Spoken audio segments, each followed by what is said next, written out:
Itu yang standar nanti hasil ini ya, hasil bacaan di monitornya ada pernapasan, nadi, kemudian ada EKG. Sedangkan untuk yang 5 kabel atau 5 elektroda itu biasanya lebih lengkap lagi untuk hasil yang terlihat nanti di dalam monitornya seperti itu. Ya, oke. Nah, sekarang ya kita mencoba untuk memasang monitor. Ada yang mau jadi pasien? Nggak nyetrum, aman. Ini ada 3 area pemasangan pada elektroda ya, tapi sambil dilihat ya. Di elektroda itu ada warna dan ada lokasi pemasangannya. Nah, ini ada yang kodenya LA ya. Kalau LA berarti ada di mana? Left arm berarti di left arm. Tangan. Jadi nanti yang warna hitam ada di sini. Nah, kemudian untuk yang LL berarti ada di bawah ya, jadi di sebelah kiri. Kemudian yang warna putih RA. RA berarti ada di mana? Tangan kanan di sini ya.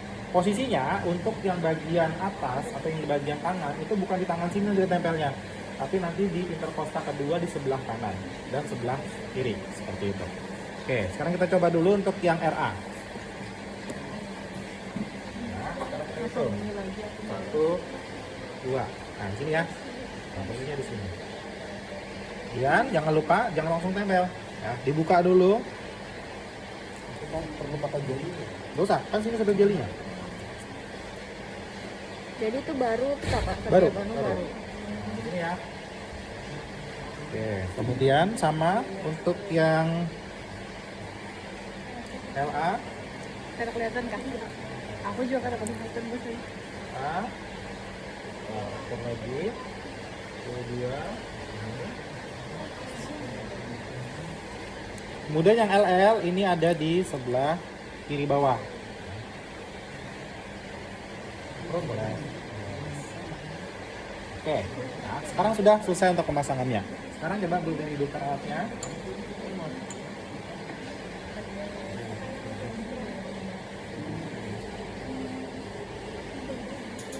Kayak sweet gitu. Oke, sekarang putar, ganti yang pedals jadi lead 2. Ya, putar. Arahkan ke tulisan pedals, putar. Nah, oke, ditekan. Ya, kan? Ganti ke lead 2. Putar aja. ECG 2. Oke, klik.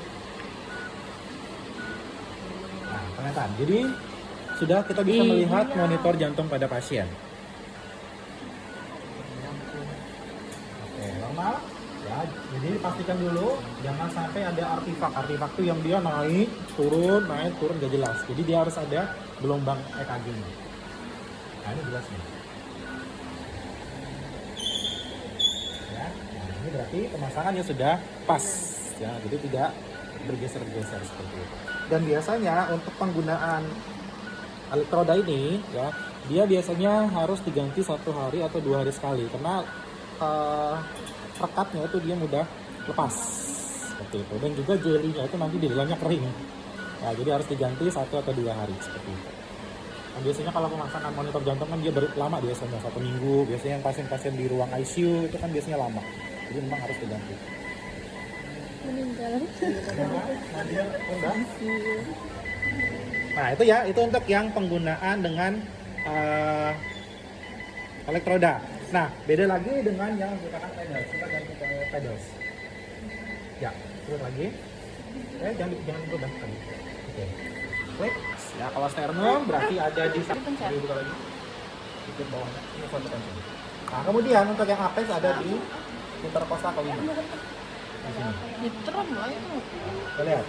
Dia kan juga kan bisa baca. Sama juga bisa membaca juga. Bisa dua-duanya. Kedua-duanya tergantung kita alatnya yang tersedia apa, pedals kah atau yang elektroda. Ya, ini bisa ditrum. Coba ini setrum. Coba dikit. Nah, jadi posisi ada di sini, ya, sternum ada di sini, samping sternum, kemudian yang apex ada di sini. Ini apa ya? Cak, ini cara masangnya nih.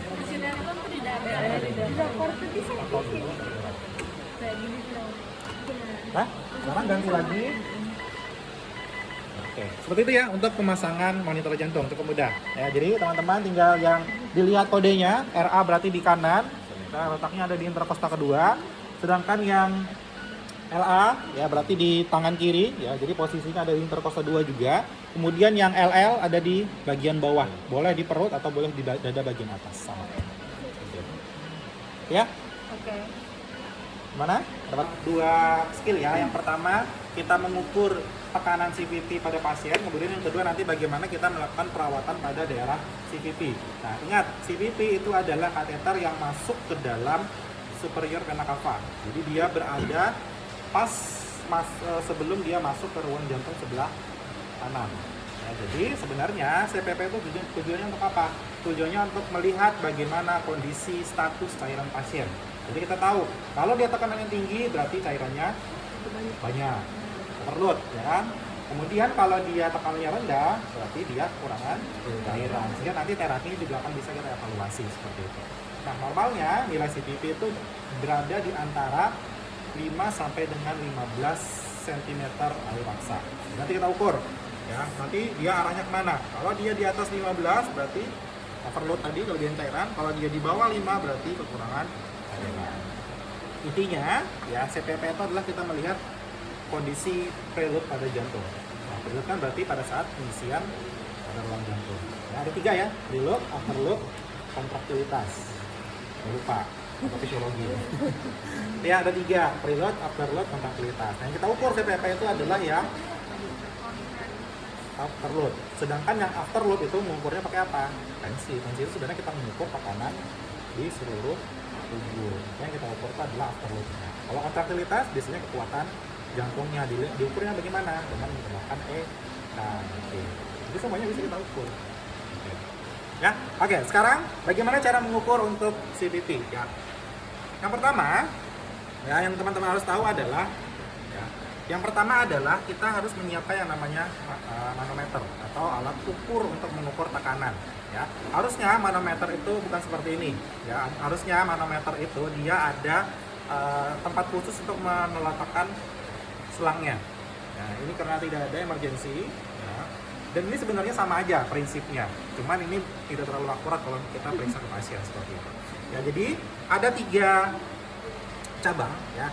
1 cabang yang supply infus, biasanya nanti infus ini akan masuk langsung ke tubuh pasien. Jadi untuk tadi rehidrasi, kemudian menjaga agar selang CPP-nya dia tidak mengalami emboli atau tromboli, jadi tidak ada pembekuan darah di situ. Ya. Kemudian yang kedua adalah selang yang dari manometer ke pasien.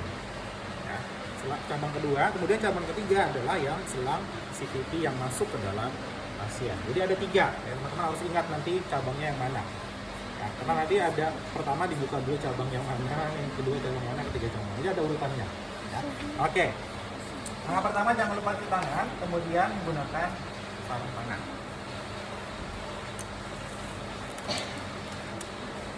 Pinjam garis? Nggak punya? Pinjam dulu di usahakan ya posisi pasien tuh harus tidurnya terlentang. Kalau pasiennya pakai bantal silahkan diambil dulu ya. Baik Bapak, permisi saya ambil bantalnya. Oke, nah sudah posisi terlentang. Kemudian kalau misalkan bednya dia naik ya harus diturunkan. Oke, kemudian langkah kedua ya buka baju pasien. Kemudian angkat tangan pasien ke atas.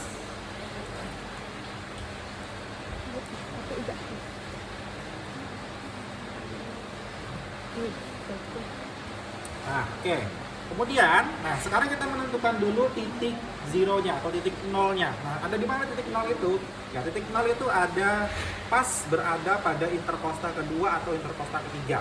Ya, sekarang kita hitung. 1, 2, 3. Ya, jadi interkosta ketiga. Nah, kemudian tarik sampai ke garis mid aksila di sini. Jadi ini kan mid aksilanya nih. Ini kan mid aksila. Nah, disitulah adalah titik zeronya. Nah, sekarang ya kita sudah dapat nih tandain titik zero di sini. Sekarang kita ukur dengan menggunakan water pass atau dengan menggunakan garis. Sekarang kita ukur, sama nggak? Salah. Pokoknya di bawah ketek. Sama nggak titik nolnya? Oh. Nah, terus diukur sama. Kan nggak sama nih, lihat ada selisih, ya kan? Nih belum sama, berarti pasiennya kita naikkan. Ada situ tombolnya bisa dinaikin.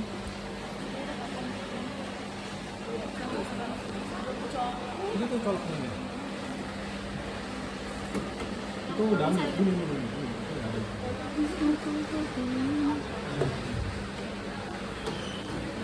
Oke, boleh naikkan?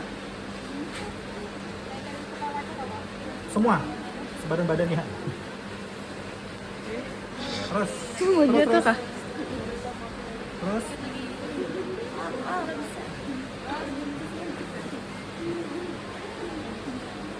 Oke, pas. Ya, jadi dia sejajar di sini. Ya, jadi antara titik 0 dengan titik 0-nya manometer itu dia harus sama. Ya, jadi dia titik 0-nya sama. Oke, kalau sudah sama, sekarang langkah selanjutnya adalah kita buka. Ya, apa yang dibuka dulu? Yang dibuka adalah yang dari infus menuju ke pasien. Ya, oke, sekarang kita buka dulu. Nah, sebenarnya tujuannya untuk apa? Tujuannya adalah untuk memastikan apakah selang CPP ini macet atau tidak. Ya, jadi kita pastikan dulu. Jadi ini tadi ya. Nah, ini yang arah ke infus, ini arah ke pasien. Jadi nanti dibuka yang dari pasien dan dari infus ke pasien. Jadi seperti ini bukanya. Oke, kemudian kita buka infusnya.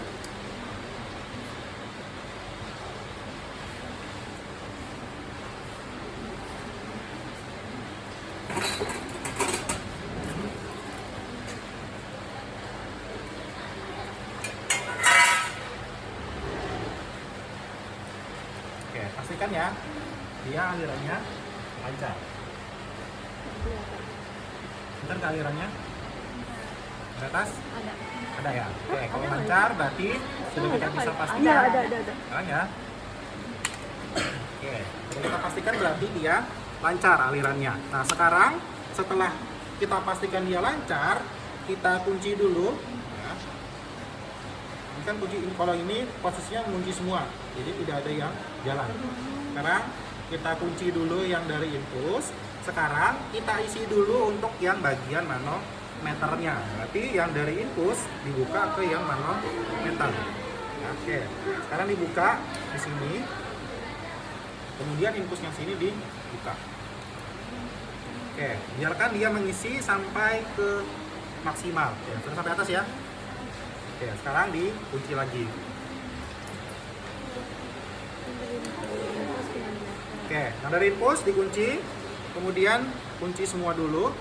Ya, oke, kemudian, nah sekarang langkah selanjutnya adalah kita buka jalur yang dari manometer ke CPP pasien. Oke, ini dia, ini jalurnya ke infus. Sekarang kita buka seperti ini. Nah, kemudian ini dibuka atasnya. Kemudian nanti kita lihat bagaimana undulasinya. Masa nanti ada ini enggak? Tempat tampungan air nih? Baskom atau apa? Nah, basah dia nanti. Itu ada. Kalau sudah kita buka, biasanya dia akan turun sendiri nih. Dia menyesuaikan dengan kondisi tekanan yang ada di dalam pasien. Seperti itu. Nanti kita lihat berapa ukurannya.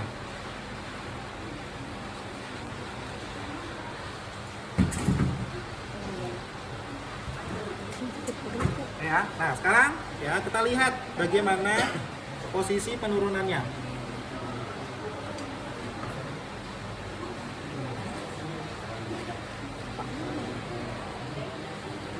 Mana kelihatan aja. Ini dia.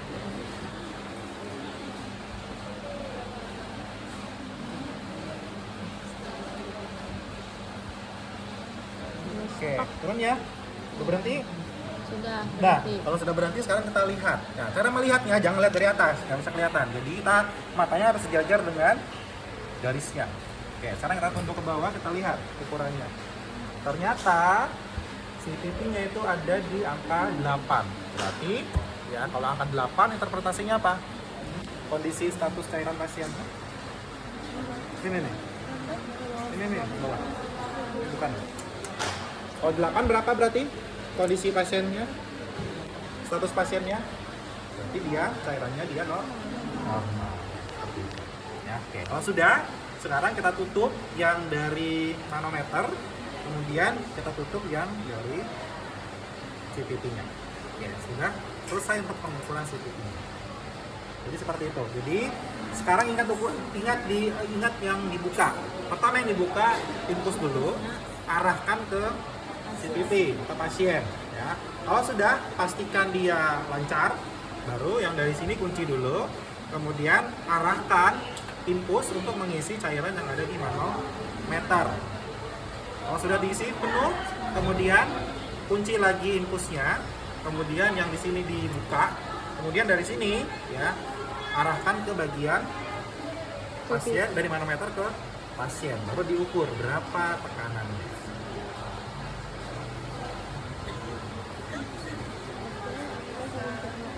Gimana? Masih bingung?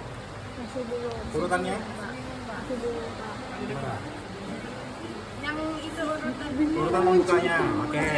Tadi setelah kita pastikan dia sudah sejajar ya antara manometer dengan pasien.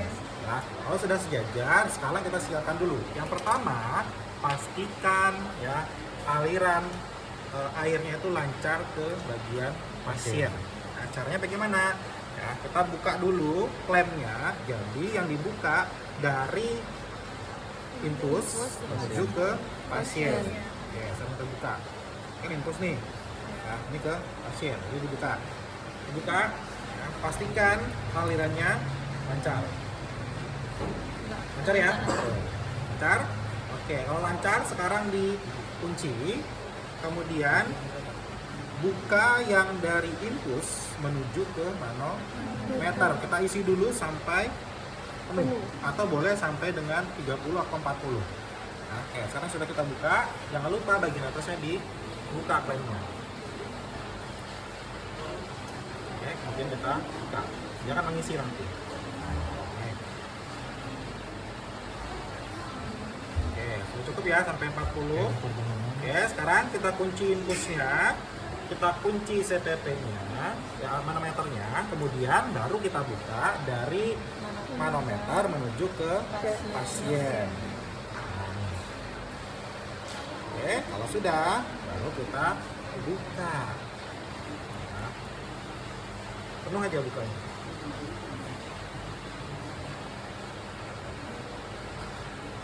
Oke, dia akan turun pelan-pelan, dia akan menyesuaikan tekanan yang ada di dalam pasien.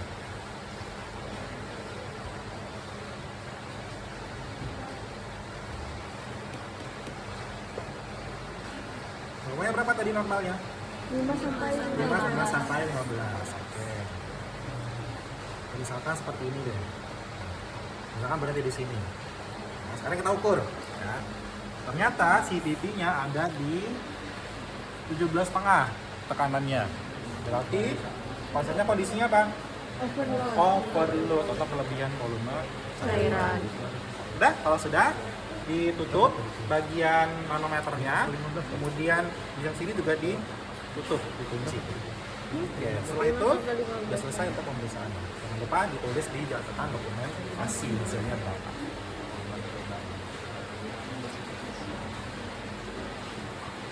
Oke, gimana? Apa tadi urutan infus? Pertanyaan lagi? Kasih lancar dulu pasien. Nanti boleh dicoba nanti setelah ini. Loh, habis itu infus ke manometer, Dari manometer ke manometer ke pasien. Sudah? Ada pertanyaan? Oke, kalau tidak ada, sekarang perawatan ini hampir mirip dengan perawatan luka infus. Ya, jadi prinsipnya kalau infus itu steril, sama ini juga nanti prinsipnya steril. Oke, sekarang kita siapkan dulu alatnya. Eja. Nyimpanan penuh, Jar.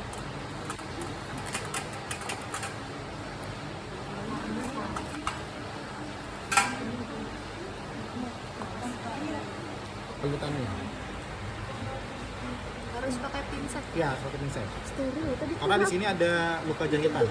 Jadi CPP itu dia dijahit. Ya, tujuannya apa dijahit? Biar dia tidak bergeser. Nah, kalau nanti kalau dia tertarik sedikit, biasanya dia lepas seperti itu.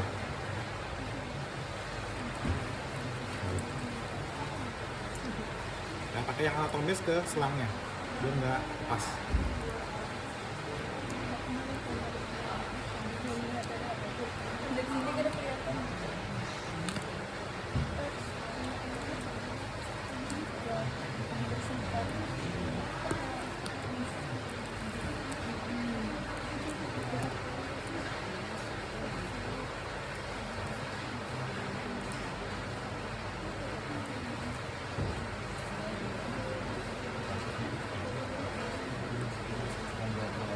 Agak tricky.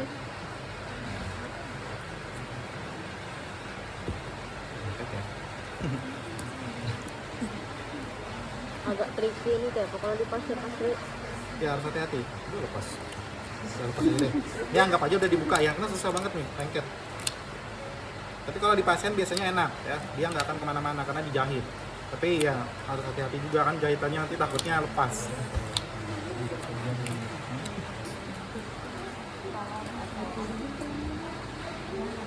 Kamu jangan.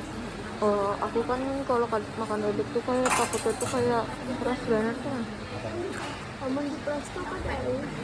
Oke, sekarang kita siapkan ya. Ya.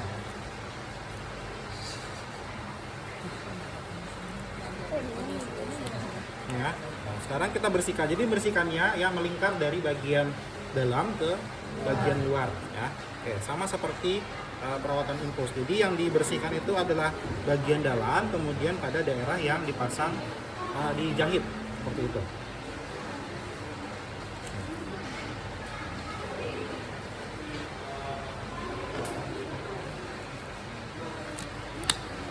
Sakit banget itu kalau waktu jahitan tuh waktu GP itu pasien tuh kesakitan. Kemudian sekarang kita ambil rasanya terlalu lebar nih.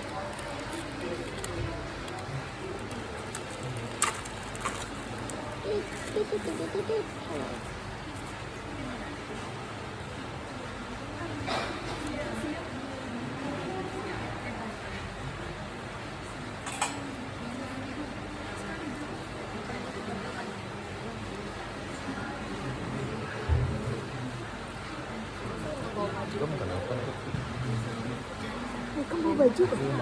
Ada. Sudah bangun. Kita bukan ada purpose. Kamu siapa? Tadi kan aku bawa baju. Masih tulisannya alo, jadi nggak kualitas. Aku sudah ya. Oke, kemudian lanjutkan ya ditutup pada bagian yang terpasang.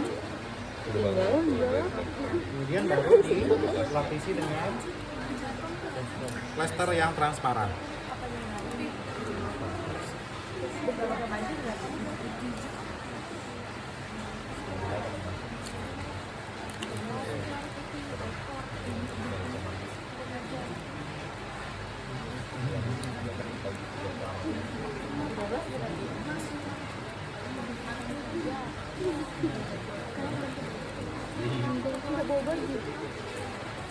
Oke, sudah selesai untuk perawatannya. Jadi hampir mirip ya seperti perawatan pada luka. Cuman yang membedakan ya ini dia ada luka jahitan. Jadi yang dibersihkan tidak hanya daerah sekitar area penusukan, tapi juga pada daerah area penjahitan.